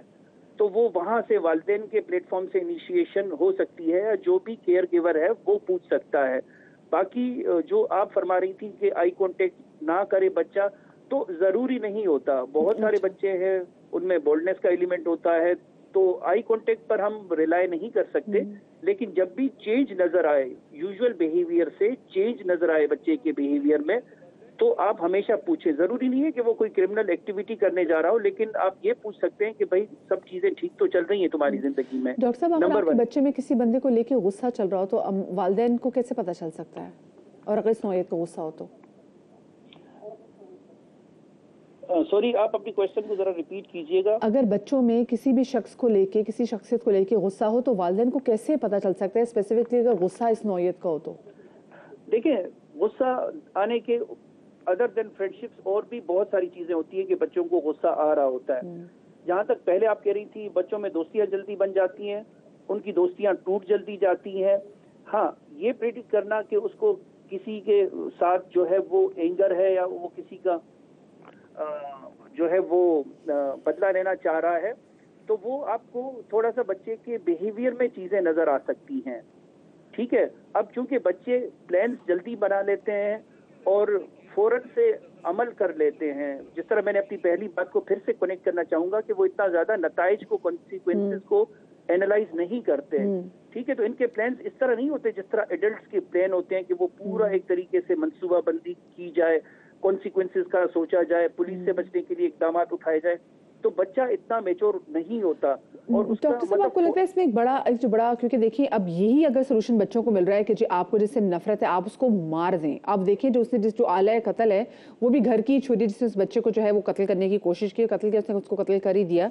लेकिन आपको लगता है जो इलेक्ट्रॉनिक गेम्स है, जो बच्चे आजकल जिस तरीके से गेम्स देख रहे हैं, उनका ये एक तरीके से वो इम्पैक्ट ले रहे हैं खुद पे? देखिए, इलेक्ट्रॉनिक गेम्स को मैं 100% एट्रीब्यूट नहीं करूंगा कि 100% इलेक्ट्रॉनिक गेम्स की वजह से बच्चे क्राइम करते हो। हाँ, ये मैं कह सकता हूँ जिस पर स्टडीज हैं कि गेम्स देखने की वजह से या आजकल हर चीज जो रेडी स्पॉट पर हमें मिल जाती है, उससे बच्चों में इम्पल्सिविटी बढ़ गई है, ठीक है। क्रिमिनल बिहेवियर नहीं, कोई भी कदम लेते हुए वो बल्कि एज ए नेशन हम सबके इम्पल्सिव एटीट्यूड बढ़ा दिए हैं कि हम खातिर में नहीं लाते कॉन्सिक्वेंसेस को और अमल फौरन कर देते हैं। बाकी इसके अलावा क्रिमिनल एक्टिविटीज और भी बहुत सारी हैं, बच्चे टीवी पर देख रहे होते हैं और शोज पर देख रहे होते हैं। तो कहने का मकसद ये है कि मसले को अगर बच्चा हल नहीं कर सकता, ठीक है, वंस अगेन वही के एनालाइज करना, एडल्ट की प्रॉब्लम सॉल्विंग और होती है, बच्चे की और होती है। अगर उसको नहीं समझ आ रहा कि मसले को कैसे हल कर लूं, तो उसके जहन में ओनली सॉल्यूशन, ये मैं अज्यूम कर रहा हूँ, मुझे इस केस की डेप्थ में तफसीलात नहीं पता, लेकिन वो उसने अज्यूम किया होगा, सॉरी आई एम अज्यूमिंग कि मेरे पास ओनली यही रास्ता है कि मैं किसी का मर्डर कर दूं। लेकिन ये जो इंतहाई, वही मैं बात कर रही हूँ कि ये जो इंतहाई कदम किसी के दिमाग में आ रहा है, बच्चों को हमने जैसे पहले भी देखा कि अगर पबजी खेलने से रोका तो उसके में एक बच्चे ने जैसे लाहौर में अपनी नर्स माँ को कत्ल कर दिया था। तो बच्चों के पास अब ये अल्टीमेट सोल्यूशन यही क्यों आ रहा है कि बस ख़त्म कर दो अगले को, हमने आर्ग्यूमेंट तो कोई लेना नहीं, बात भी कोई नहीं करनी, बस ख़त्म कर दो। मैंने कहा कि जिस तरह मैं पहले वाली डिस्कशन से कनेक्ट करना चाहूंगा कि जो इम्पल्सिव बिहेवियर्स हैं वो आज के बच्चों में ज्यादा हम देखते हुए देख रहे हैं, क्योंकि हर चीज की रेडीली अवेलेबिलिटी है और थोड़ा सा इसके ये मल्टी डायमेंशनल इसका आंसर होगा कि इतना ज्यादा पेरेंट्स के साथ भी कनेक्शन नहीं है जितना टाइम बच्चे स्क्रीन में बिजी रहते हैं, ठीक है। और इतना ज्यादा पेरेंट्स को भी कितना चाहिए, मुझे बताएं डॉक्टर साहब, कि वो जो माँ बाप की आपस में जो लड़ाई होती है और आपस में लड़ाई को भी छोड़ते हैं, अगर बच्चे से भी जब माँ बाप बात करते हैं तो माँ बाप भी बहुत जल्दी गुस्से में आ जाते हैं, वो अपनी एग्रेशन जो है वो बच्चे के अंदर ट्रांसफर कर देते हैं। तो जमाना बहुत मसरूफ है, वर्किंग पेरेंट्स एक और स्ट्रगल है, ठीक है। और फिर उनकी आपस की जितनी कशीदगियां होती हैं तो बच्चों को समझ नहीं आ रहा होता कि किस डायरेक्शन में मूव किया जाए। बहुत दफा आपकी बात बिल्कुल ठीक है, मैं इसको सेकंड करूंगा कि बहुत दफा कॉम्प्लेक्सिटीज की वजह से, पेरेंट्स की आपस की कशीदगी की वजह से बच्चों में एग्रेसिव बिहेवियर नजर आ रहे होते हैं। तो उसको फाइंड आउट करना पड़ता है कि रीजन कहाँ पर है, स्कूल में है, पड़ोस में है, फ्रेंड्स के साथ है, पेरेंट्स के साथ है, प्रॉब्लम क्या है। और काफी दफा एक और चीज ऐड करना चाहूंगा कि जब बच्चे को डांटा जाता है, अब अमूमन ये देखा है कि जो 10 साल से नीचे का बच्चा है, जो प्यूबर्टी से कम एज का बच्चा है, वो खुद को सेल्फ ब्लेम कर रहे होते हैं, क्योंकि उनको समझ नहीं आती, उनका ब्रेन उस तरीके से एनालाइज नहीं कर सक रहा होता। बिल्कुल सही बात, बहुत शुक्रिया जी। डॉक्टर फवाद सुलेमान साहब हमारे साथ मौजूद थे और ये न्यायती गम्स के वाले से बात कर रहे थे।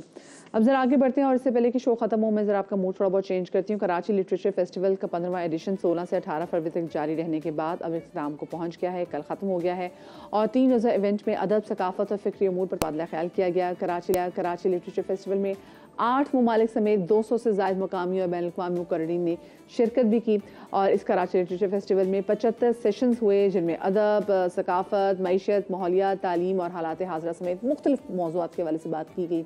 इसके अलावा ड्रामा, तंज़ो मज़ाह, पेंटिंग्स की नुमाइश, फिल्मों की स्क्रीनिंग और फनकाराना सरगर्मियों समेत 25 किताबों की रोनुमाई भी की गई।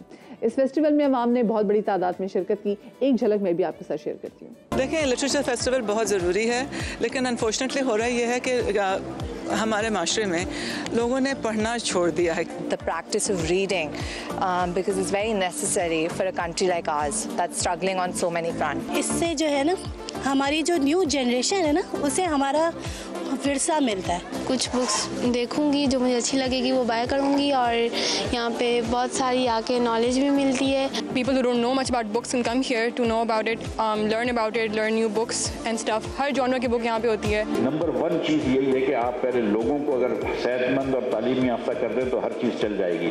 कोई मुल्क अमीर नहीं होता जिसमें लोग जाहिल होते हैं। सेल टैक्स आपने 18% रख दिया है। सेल टैक्स तो गरीब आदमी भी दे रहा है जिसकी आमदनी भी इतनी नहीं है, और मैं भी दे रहा हूँ। जाते जाते आप तमाम तो लोगों से गुजारिश ज़रूर करना चाहूँगी कि खुदारा अपने बच्चे को लेके अपने बहुत करीबी रिश्तेदार पे भी भरोसा मत कीजिए। ये ज़माना बदल गया है, लोग बदल गए हैं और आजकल आपने देखा कि छोटे से छोटे बच्चों में भी अब एग्रेशन बहुत ज़्यादा बढ़ गया है। आपको नहीं पता कि कब आपके बच्चे की किसी और बच्चे से लड़ाई हो और वो बच्चा अपने गुस्से के अंदर आके कोई इतना बड़ा कदम उठा ले कि आपको ज़िंदगी भर रोना पड़े।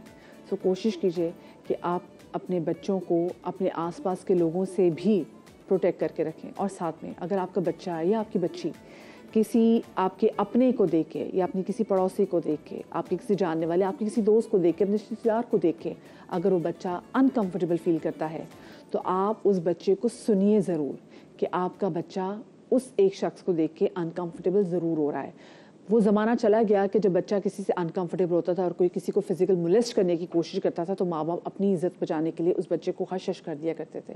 अब ज़माना बदल गया है। सो प्लीज़ प्लीज़ प्लीज़ अपने बच्चों को अपनी आंखों के सामने रखें। अपने डोमेस्टिक स्टाफ की भी मरहूने मिन्नत उनको मत छोड़ दें। They has to be a constant eye on them. अपना बहुत सारा ख्याल रखिएगा। शाद रहिए, आबाद रहिए। अल्लाह पाक आपको औलाद के गम से महफूज रखे। अल्लाह हाफ़िज़।